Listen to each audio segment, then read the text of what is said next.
I do receive your offered love like love, and will not wrong it. Laertes was an extremely strong and forgiving individual. Losing two family members in quick succession isn't something that's easy to cope with at all, but he was able to persevere through this moment of suffering, and even accept the apology of the man who it all originated from. I think that fact alone paints an accurate picture of the kind of man who Laertes was. He was an ambitious, outgoing, intelligent, and unique young man with a bright future. It's a shame that he passed so soon. I met Laertes at my first day of university. I was unfamiliar with the area and studying a map of the campus when he approached me asking if I needed any help. From that moment forward, we became great friends, and I honestly don't know how I would have survived my first year without his help. When he took leave from his studies in France and returned to Denmark, he used to always write me letters expressing his immediate interest in returning to his schooling. He'd be talking about something going on in Denmark, but would always end his letters by saying something along the lines of, "Yet now I must confess, my thoughts and wishes bend again towards France."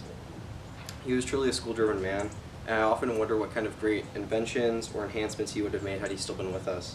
The world needs more people like him. Laertes was also a very family-oriented man. He was always looking out for his sister, Ophelia. Whenever a boy would come into her life, he would play the role of the tough big brother. He would not let anything happen to his little sister and often gave her advice. I remember him specifically hearing him say to her, "Perhaps he loves you now, and now no soil nor cottle doth besmirch the virtue of his will. But you must fear, his greatness weighed, his will is not his own." Ophelia was really infatuated with the guy at the time, but Laertes was not convinced his intentions were good. He was all about protecting his loved ones, even in death. At Ophelia's funeral, he was the only one to stand up to an unjust priest who demanded she not receive a proper burial. Even though I didn't attend, he wrote to me again while I was working on a project back in France. He was furious with the priest, and said some not so kind words. It was all because he was defending his family's glory. He told me, he said, "Lay her in the earth, and from her fair and unpolluted flesh may violets spring.